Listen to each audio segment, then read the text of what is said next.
Hello friends, welcome to study for goals. मैं राजकुमार आप सभी का स्वागत करता हूं। आज के इस वीडियो में जेपीएससी पीटी पेपर 1 से संबंधित का दूसरा वीडियो है। इससे पहले एक वीडियो अपलोड कर दिए जा चुके हैं जिसका लिंक डिस्क्रिप्शन बॉक्स में आपको मिल जाएंगे। यहां से हमारे पुराने वीडियो को भी देख सकते हैं। साथ ही साथ टेलीग्राम पर प्रत्येक इवनिंग 5 PM में क्विज करवाया जाता है, तो इसमें आप पार्टिसिपेट कर अपनी तैयारी को और बेहतर बना सकते हैं। तो चलिए फ्रेंड्स, शुरू करते हैं आज की श्रृंखला की ओर और आते हैं आज के पहले प्रश्न की ओर। तो आज का पहला प्रश्न है फ्रेंड्स, मूल संविधान की 8वीं अनुसूची में शामिल भाषा थी। तो जाने कि मूल संविधान में हमारे 14 भाषाएं थी। ठीक है, 14 भाषाएं थी और 14 भाषाएं में एक मराठी है। ठीक है, तो इस प्रकार से इसका right answer option number B हो जाता है। तो फ्रेंड्स, अभी वर्तमान में 22 भाषाएं हैं और 22 भाषाओं को हम लोग मैप के थ्रू जानेंगे कि किस क्षेत्र में कौन सी भाषाएं बोली जाती है। ठीक है, तो देखेंगे जम्मू कश्मीर में कश्मीरी भाषा, पंजाब में पंजाबी भाषा, सिंधु नदी के बहाव क्षेत्र में सिंधी भाषा, गुजरात में गुजराती, महाराष्ट्र में मराठी, इधर कन्नड़, तेलुगु, तमिल और मलयालम। ठीक है, इसके अलावा और जाने बंगाल में बंगाली भाषा, उड़ीसा में उड़िया भाषा, इधर असमी भाषा और इधर हिंदी भाषा। तो इस प्रकार से 13 भाषा हुए। और दो भाषा की बात करें तो संस्कृत और उर्दू, इस प्रकार से 15 हुए। और बात करें फ्रेंड्स तो मणिपुरी, कोंकणी और नेपाली को, इस प्रकार से 18 हुए।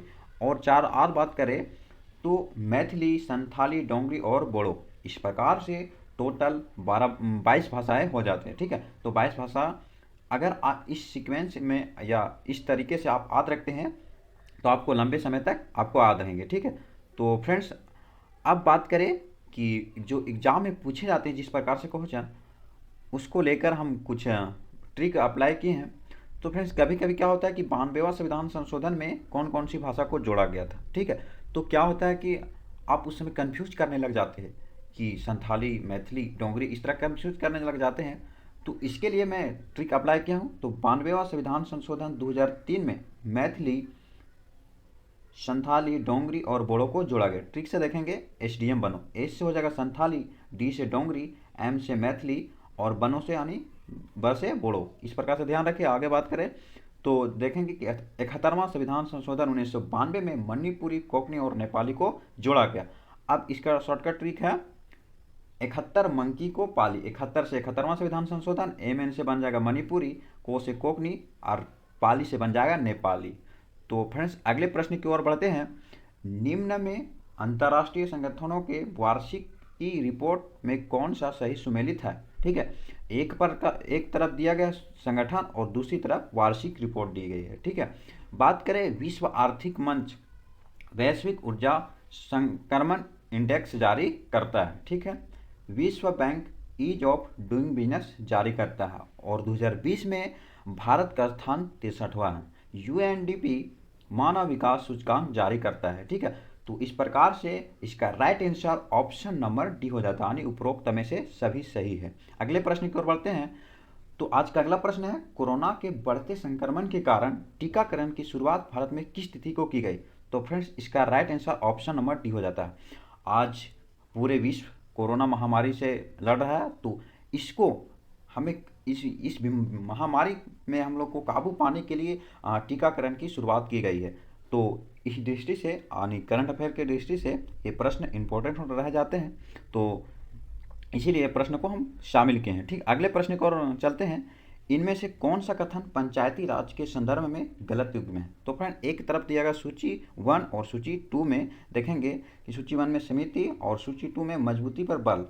तो अशोक मेहता समिति खंड स्तर पर बल दिया गया, जीवी के राव समिति ग्राम स्तर पर बल दिया गया, बलवंत राम मेहता समिति खंड स्तर पर बल दिया गया। तो इस प्रकार से देखें तो सभी सही है, यानी इसका right answer option number D हो जाता है। ठीक है, अगले प्रश्न की ओर बढ़ते हैं फ्रेंड्स। किस अनुच्छेद के तहत जिला योजना का उल्लेख किया गया है। ठीक है, तो इसका राइट आंसर हो जाता है ऑप्शन नंबर बी, यानी अनुच्छेद 243 के घ में ये उल्लेख किया गया। तो इसे ध्यान में रखें। इसके अलावा और कुछ अनुच्छेद को जानेंगे कि 315 में संघ और राज्यों में लोक सेवा आयोग की बात कही गई है। ठीक है, 316 में सदस्यों की नियुक्ति व पदाविधि का बात कही, यानी संघ लोक सेवा की पदाविधि और नियुक्ति की बात 316 अनुच्छेद में कहा गया है। तो इस प्रकार से ये ध्यान रखने की जो बातें हैं। अगले प्रश्न की ओर बढ़ते हैं। आज का छठा प्रश्न है, निम्नलिखित में भारत के कौन से क्षेत्र में प्रवाल भित्तियों के संरक्षण और प्रबंधन के क्षेत्र चिन्हित किए गए हैं। ठीक है, तो जानेंगे फ्रेंड्स कि अधिकतर प्रवाल भित्तियाँ उथले सागरों और महाद्वीप के शेल्फ में होते हैं।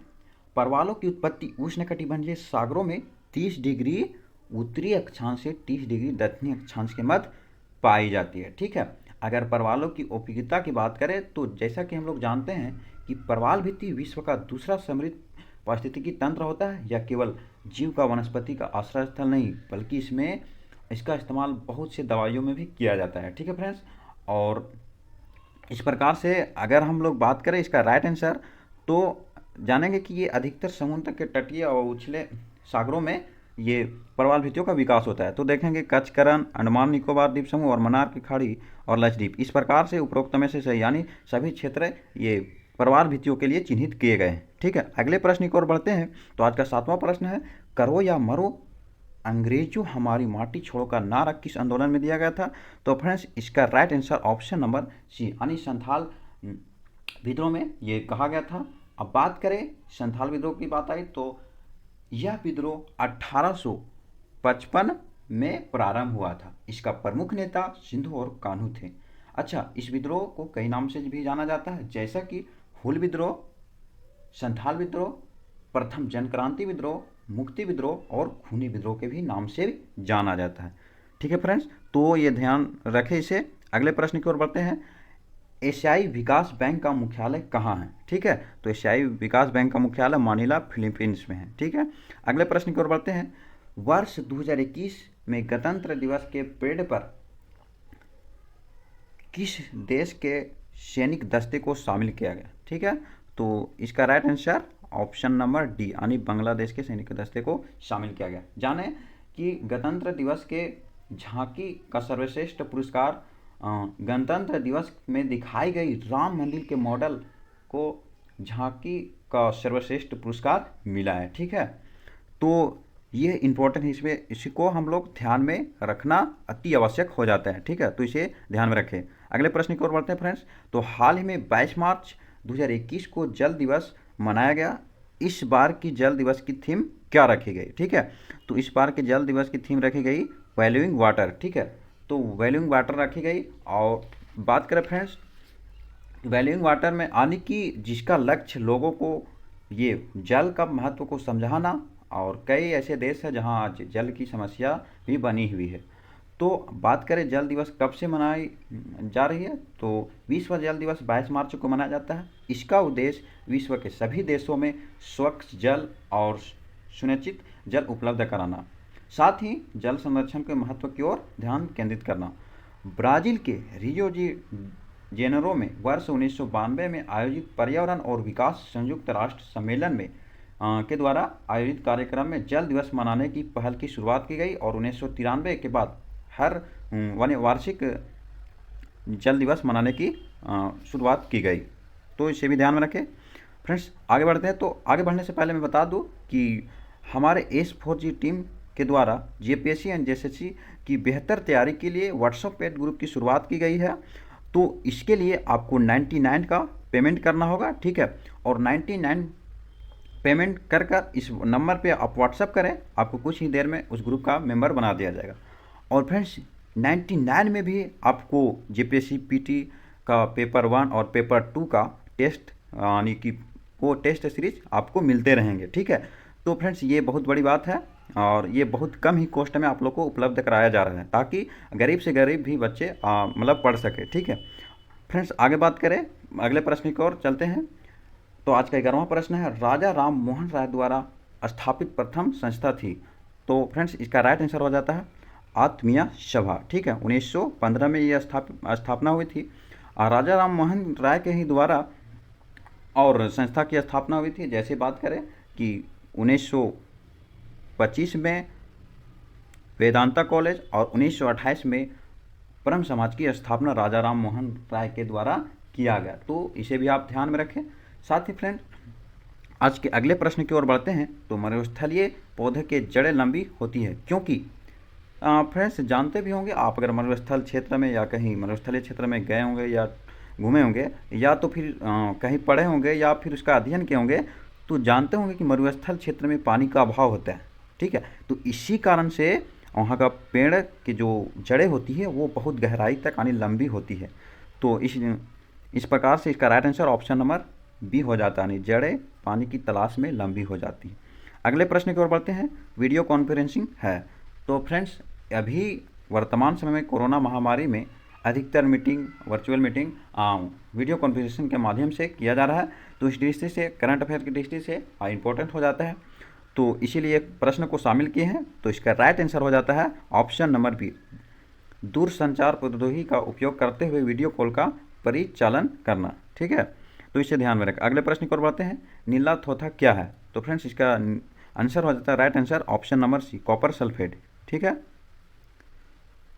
हाल ही में प्रकाशित पुस्तक होम इन द वर्ल्ड के लेखक है। तो फ्रेंड्स, इसका राइट आंसर हो जाता है ऑप्शन नंबर सी, प्रोफेसर अमृत सेन के द्वारा ये पुस्तक लिखी गई। और यहाँ देख भी सकते हैं प्रोफेसर अमृत सेन का ये कुछ इमेज लगे हुए हैं। अगले प्रश्न की ओर बढ़ते हैं। विश्व बैंक की स्थापना कब हुई थी? तो विश्व बैंक की स्थापना 1945 में हुई थी, तो इसे ध्यान में रखें। अगले प्रश्न की ओर बढ़ते हैं।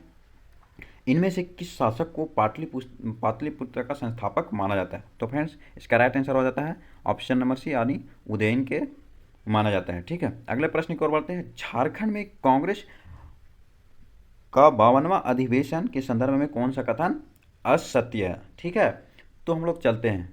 पहला ऑप्शन है, यह भारतीय राष्ट्रीय कांग्रेस का 53वां अधिवेशन झारखंड में हुआ था, तो ये विकल्प सही है। ठीक है, अगले विकल्प की ओर चलते हैं। इस अधिवेशन की अध्यक्षता मौलाना अब्दुल कलाम आज़ाद ने किए थे, ये भी सही है। अगले के विकल्प की ओर चलते हैं।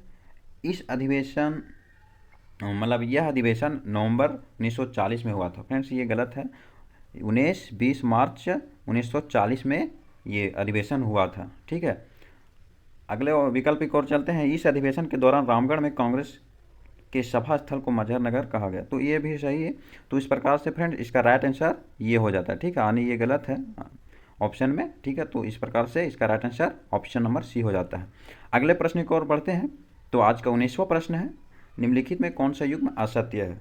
तो फ्रेंड्स, एक तरफ दिया गया पर्यटक स्थल और दूसरी तरफ दिया गया अन्य स्थान या जिला। ठीक है, तो देखेंगे जगन्नाथ मंदिर जो रांची में है, मसानजोड़ डैम जो दुमका में है, महादेवशाला मंदिर पश्चिमी सिंहभूम में और बासुकीनाथ देवघर में नहीं, ये दुमका में है। ठीक है, तो इसे भी आप ध्यान में रखें। और अगले प्रश्न की ओर बढ़ते हैं। संथाल विद्रोह के संदर्भ में कौन सा कथन सत्य है? ठीक है, तो बात करें पहले विकल्प की ओर चलते हैं। इस विद्रोह को संथाल परगना की प्रथम जन क्रांति भी कहा जाता है, तो ये बिल्कुल सही है। इस विद्रोह में अपना देश अपना राज का नारा दिया गया, ये भी बिल्कुल सही है। अगले विकल्प की ओर चलते हैं। इस विद्रोह को खूनी विद्रोह कहा गया, ये भी विकल्प सही है। यह विद्रोह रघुनाथ टुंडू के मार्गदर्शन में किया गया, ये गलत है। ठीक है, ये रघुनाथ नहीं, श्याम टुंडू के मार्गदर्शन पर किया गया था। तो इस प्रकार से इसका right answer option number D हो जाता है सही। ठीक है, अगले प्रश्न की ओर चलते हैं। झारखंड में कौन सी जनजाति टोकरी बनाने का कार्य करती है? तो फ्रेंड्स, इसका राइट आंसर हो जाएगा ऑप्शन नंबर ई, यानी महली और तुरी। ठीक है, यानी इनमें से कोई नहीं, एक से अधिक आंसर होगा, लेकिन इसका एक्सप्लेनेशन जान दें कि महली और तुरी ये दोनों दो ऐसे जनजाति है जो टोकरी बुनने या टोकरी बनाने का कार्य करती है। ठीक है, अगले प्रश्न की ओर चलते हैं। तो आज का 22वां प्रश्न है, झारखंड के किस व्यक्ति को मुंडा राज का उपनाम से जाना जाता है? तो फ्रेंड्स, मुंडा राज के उपनाम से जयपाल सिंह मुंडा को जाना जाता है। ठीक है, जयपाल सिंह मुंडा को। अच्छा, जयपाल सिंह मुंडा को और एक नाम से जाना जाता है, मारंग गोमके के भी नाम से जाना जाता है, तो इसे भी ध्यान में रखें। अच्छा, बिरसा मुंडा को कटोंग बाबा कटोंग के नाम से जाना जाता है। अगले प्रश्न की ओर बढ़ते हैं। अंतर्राष्ट्रीय जैव विविधता दिवस कब मनाया जाता है? ठीक है, तो अंतर्राष्ट्रीय जैव विविधता दिवस 22 मई को मनाया जाता है। ठीक है, अगले प्रश्न की ओर बढ़ते हैं। अफ्रीका महादेश में कर्क रेखा कौन कौन से देशों से होकर गुजरती है? तो फ्रेंड्स, सबसे पहले इसको हम लोग मैप के थ्रू जानेंगे। तो देखते हैं मैप। यहाँ से कर्क रेखा गुजरी हुई। ठीक है, यहाँ से कर्क रेखा गुजरी हुई है। इधर देखिए, पश्चिमी सहारा, मोरिटानिया, माली, अल्जीरिया, नाइजर, लीबिया और इजिप्ट। ठीक है, इस प्रकार से ये देश होते हैं अफ्रीका से जिससे कर्क रेखा गुजरी हुई है।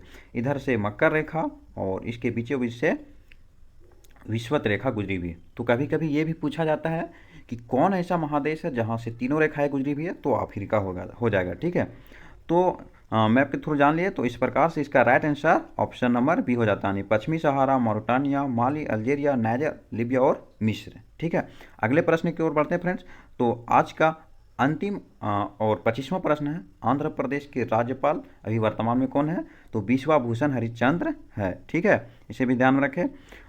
हर दिन की तरह आज भी आप लोग के लिए एक प्रश्न रखे गए हैं, तो आप इसे कमेंट बॉक्स में लिखें। फ्रेंड्स, प्रश्न है, भारतीय संविधान के किस अनुच्छेद के तहत नियंत्रण महालेख का उल्लेख किया गया है? आर्या ने भी जवाब दिया, तो उन्हें मेरे तरफ से पर्सनली उन्हें थैंक्स मैं कहना चाहता हूं। और इसी तरह हर कोई लिखे कमेंट बॉक्स में। कमेंट बॉक्स में लिखने से क्या होता है कि आप उस लिखी हुई चीज़ आपको बहुत दिनों तक और लंबे समय तक याद रहते हैं, तो आप उसे ज़रूर लिखें। फ्रेंड्स, ये कुछ हमारे S4G टीम की पहल है और है, तो रंजीत सर के द्वारा बायोग्राफी सीरीज इसी चैनल पे आ रहा है, तो उसे रेगुलर फॉलो करते रहे, आपकी प्रतियोगिता परीक्षा के लिए बहुत ही महत्वपूर्ण है।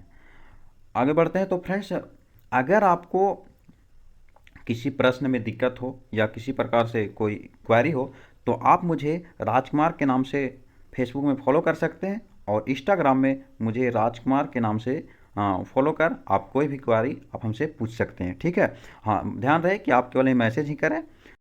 फ्रेंड्स, यकीन मानिए, आप इसी तरह से जुड़े रहें और हमारे आने वाले कंटेंट को फॉलो करते रहें, तो आप एक दिन ज़रूर सफल होंगे। ठीक है, तो स्टडी फॉर गोल्स से जुड़ने के लिए आपको धन्यवाद।